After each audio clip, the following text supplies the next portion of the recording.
class, welcome back. So yesterday we have started our new chapter, that is polynomials. कल वाली video में I think several problems were there. Some of the students were not able to access the video. So उस video में कुछ खास नहीं, मैंने सिर्फ इंट्रोडक्शन दिया था और पॉलिनोमियल के बारे में बताया था. मैंने एक क्वेश्चन भी करके दिखाया था, वो आपकी स्क्रीन पर है अभी. मैंने डायरेक्ट एक्सरसाइज 2.2 का आपको क्वेश्चन बताया था कि कैसे क्वेश्चन पेपर में आता है. तो सबसे पहला क्वेश्चन जो पेपर में आता है वो किस टाइप का होता है कि find the zeros of the polynomial. Polynomial की जीरोस फाइंड करो. ठीक है, तो पॉलिनोमियल की जीरो फाइंड करने के लिए आपको वो एक पॉलिनोमियल देगा. जैसे उसने मुझे ये पॉलिनोमियल दे रखा था, तो मैं इसकी जीरोस फाइंड करने के लिए टू फाइंड जीरोस मैं इसको जीरो के इक्वल रखूँगा, जीरो के इक्वल. और फिर ये एक क्वाड्रेटिक पॉलिनोमियल है क्योंकि इसकी डिग्री 2 है, तो मैं इसको फैक्टराइज करके फैक्टर्स में कन्वर्ट करूँगा. कैसे? मैं आपको फैक्टराइजेशन पहले से पता है. एक्स स्क्वायर के कोएफिशिएंट से कांस्टेंट टर्म की मल्टीप्लाई कीजिए, जो कि यहाँ पर 1 है, तो 1 × 8 आ जाएगा. अब इस 8 के फैक्टर्स के लिए ये मेथड आप 8th क्लास से सीखते आ रहे हो, अच्छे से आता होगा आपको. 8 के फैक्टर्स कीजिए, जो फैक्टर्स आए उन्हें अरेंज कीजिए इस तरह से कि मल्टीप्लाई करके 80 आए और माइनस करके 2 आए. माइनस किस बेसिस पे कह रहा हूँ? इस साइन के बेसिस पे कह रहा हूँ. अगर यहाँ पर माइनस है तो मैं फैक्टर्स को ऐसे अरेंज करूँगा कि माइनस करके आए, अगर प्लस है तो फैक्टर्स को ऐसे अरेंज करेंगे प्लस करके. ठीक है, तो यहाँ पर माइनस करके ऐसा आना चाहिए. तो मुझे दो फैक्टर्स ऐसे मिले, 4 और 2. 4 2 8 होता है और 4 - 2 2 हो जाता है. तो मैंने यहाँ पर x square as it is लिखा, मिडल टर्म को स्प्लिट किया और यहाँ पर 8 को एज इट इज लिख दिया. उसके बाद ब्रैकेट ओपन किया था, एक्स स्क्वायर - 4x + 2x - 8. फिर मैंने आपको बताया था ये दो टर्म्स हैं, ये दो टर्म्स हैं, इन दोनों टर्म्स में से कुछ कॉमन आता है वो लीजिए, दोनों टर्म्स में से कुछ कॉमन आता है वो लीजिए. राइट, तो यहाँ पर मैं क्या देखता हूँ, जब कॉमन लेने के बाद मेरे पास एक टर्म ये हो जाती है, एक टर्म ये हो जाती है, separated by a plus sign. कौन सेपरेट कर रहा है इन दोनों टर्म्स को? प्लस का साइन सेपरेट कर रहा है. एक टर्म ये रही, एक टर्म ये रही. इस टर्म में भी x - 4 है, इस टर्म में भी x - 4 है. आप उसको बाहर ले सकते हैं. अंदर इसके पास से x बचेगा और इसके पास से +2 बचेगा. ठीक है, तो नाउ जो आपका क्वाड्रेटिक पॉलिनोमियल गिवन था, it is now converted into factors. ये फैक्टर्स में कन्वर्ट हो चुका है. ये फैक्टर्स हैं जो कि 0 के इक्वल हैं. तो अब अगर किसी दो नंबर को मल्टीप्लाई करके 0 आ रहा है, so it is only possible if one number is 0 और बोथ नंबर आर 0. या तो ये 0 हो या ये 0 हो या फिर दोनों ही 0 हो. तो मैं एक बार इसको 0 के इक्वल रखूँगा और एक बार इसको 0 के इक्वल रखूँगा. एक्स की वैल्यू इससे आएगी, एक्स की वैल्यू इससे आएगी. तो ये मेथड हमने क्वाड्रेटिक वाले चैप्टर में भी किया था. अगर आपने क्वाड्रेटिक नहीं किया है तो कोई नहीं, यहाँ पर सीख लीजिए, ज़्यादा मुश्किल मेथड नहीं है ये. इसको बोलते हैं फैक्टराइजेशन मेथड. यहाँ से आपके पास जो x और x की दो वैल्यूज निकल के आई हैं, ये क्या कहलाएंगी? आपकी जीरोस. देखने वाली चीज़ ये है यहाँ पर, it is a quadratic polynomial. क्यों? क्योंकि यहाँ पर डिग्री 2 थी. अगर डिग्री 1 होती, लीनियर पॉलिनोमियल होता, तो आपकी एक ही 0 आती. क्वाड्रेटिक पॉलिनोमियल है, डिग्री 2 है, इस पर आपकी 2 जीरोज आई हैं. और अगर आपका क्यूबिक पॉलिनोमियल होता, मतलब डिग्री 3 होती, तो आपकी 3 जीरोज आती, मतलब एक्स की 3 आंसर्स आती. ठीक है, क्वेश्चन आपका यहाँ पर ख़त्म नहीं होता है, क्योंकि इसके साथ वो एक और चीज़ डालता है आपके क्वेश्चन में. वो कहता है कि आप पहले तो जीरोस को फाइंड करो और फिर जीरोस की जो रिलेशनशिप है कोएफिशिएंट के साथ उसको वेरीफाई करो. Verify the relationship between the zeros and their coefficients. अब कोएफिशिएंट्स के साथ क्या रिलेशन होती है वो मैं आपको बता देता हूँ. आपके पास पॉलिनोमियल ये है, ठीक है, क्वाड्रेटिक पॉलिनोमियल है. और जो स्टैंडर्ड पॉलिनोमियल आपका रहता है वो रहता है ax² + bx + c. ये हमने क्वाड्रेटिक चैप्टर में देखा था. ऑन कंपेयरिंग विद, किसको कंपेयर कर रहा हूँ मैं? जो गिवन पॉलिनोमियल है उसको स्टैंडर्ड के साथ कंपेयर कर रहा हूँ. ax² plus b x plus c के साथ कंपेयर कर रहा हूँ, तो यहाँ से मुझे पता चलता है ए की वैल्यू, बी की वैल्यू और सी की वैल्यू, राइट। ए की वैल्यू क्या हो जाएगी यहाँ से 1, बी की वैल्यू क्या हो जाएगी 2 या -2 होगी, इस चीज़ का ध्यान रखना है। और सी जो कि कांस्टेंट है उसकी वैल्यू कितनी आ जाएगी -8 आ जाएगी, ठीक है। तो ये हमारे पास क्या होगा कोएफिशिएंट्स, ये क्या है हमारे पास कोएफिशिएंट्स। कई सारी बुक्स में ए बी सी ना लिख के यहाँ पे लिखा होता है कोएफिशिएंट ऑफ एक्स स्क्वायर, यहाँ पे लिखा होता है कोएफिशिएंट ऑफ एक्स, ठीक है। और यहाँ पर लिखा होता है constant term. Is clear now? So आपके पास ए बी सी तीनों चीज़ें आ चुकी हैं। ए एक्स स्क्वायर का कोएफिशिएंट है, बी एक्स का कोएफिशिएंट है और सी कांस्टेंट टर्म है।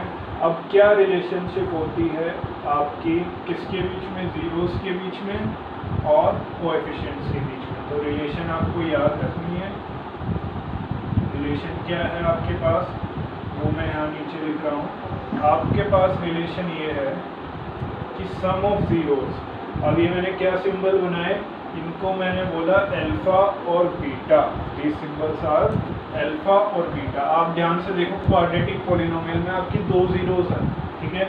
इन जीरोस को आप सिंबल से रिप्रेजेंट करेंगे, एक को बोलेंगे आप अल्फा, एक को बोलेंगे आप बीटा, अल्फा और बीटा, ठीक है।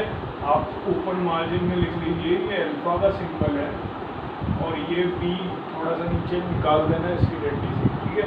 तो ये किसका सिंबल है, बीटा। अल्फा और बीटा आपके सिंबल्स हैं, जैसे थीटा एक सिंबल था, ओमेगा, इस तरह के आपके बहुत सारे सिंबल्स होते हैं। धीरे धीरे आप समझेंगे, जैसे इसकी नीड पड़ती चली जाएगी आपको बताते चले जाएंगे।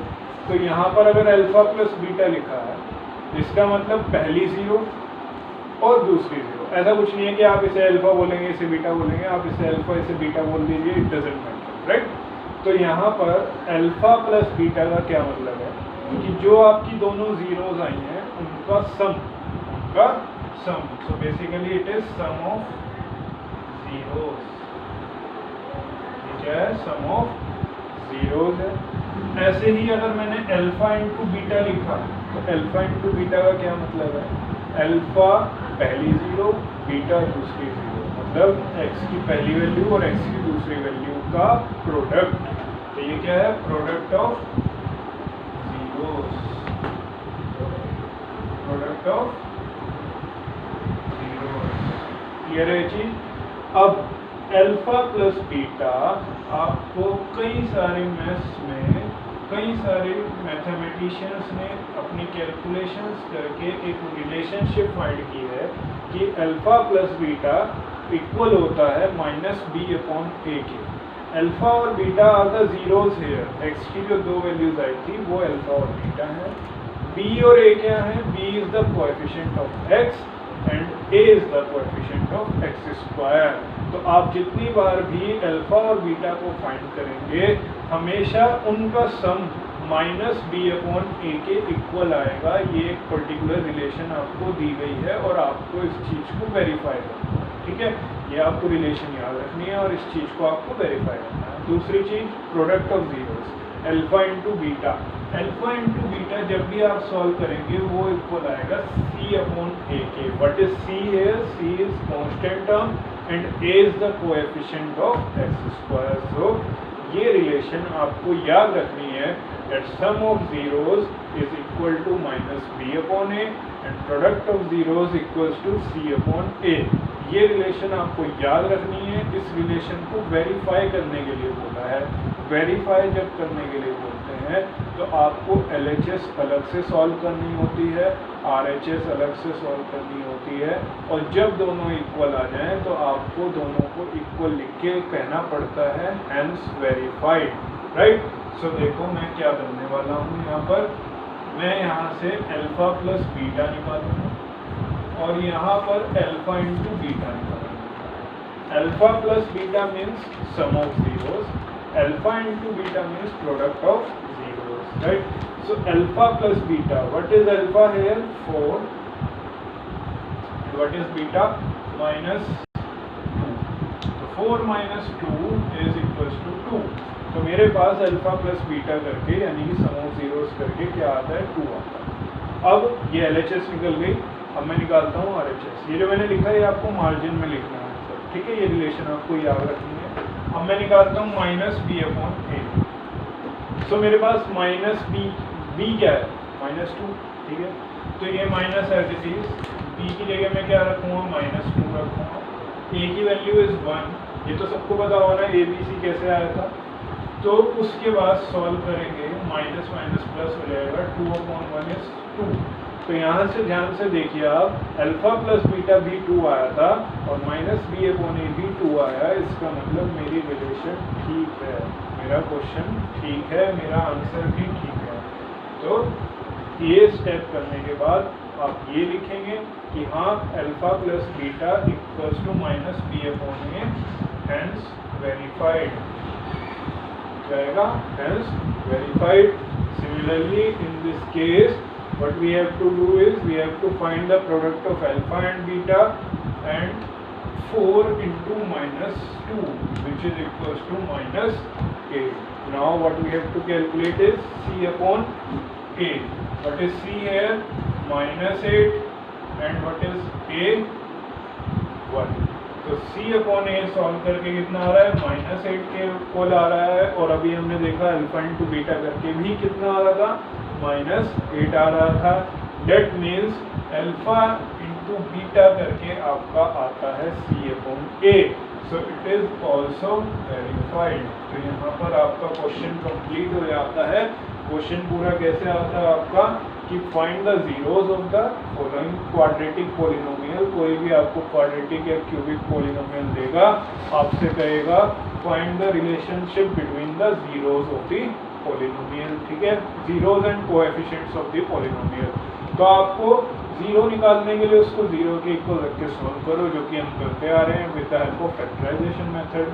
जब जीरोस आ जाएं, एक को अल्फा बोल दो, एक को बीटा बोल दो, ठीक है। अब अपनी क्वाड्रेटिक इक्वेशन जो गिवन है उसको स्टैंडर्ड क्वाड्रेटिक पॉलिनोमियल जो गिवन है उसको स्टैंडर्ड क्वाड्रेटिक पॉलिनोमियल से कंपेयर कीजिए। x² के कोएफिशिएंट को, x के कोएफिशिएंट को और कांस्टेंट टर्म को लिख दीजिए denoted by a, b and c। उसके बाद आपकी रिलेशन आपको कैसे वेरीफाई करनी है, पहले आप अल्फा प्लस बीटा यानी कि सम ऑफ जीरोस निकालिए, फिर माइनस बी अपॉन ए निकालिए। आप देखेंगे वो दोनों इक्वल आया है तो आप उनको दोनों को इक्वल लिख देंगे।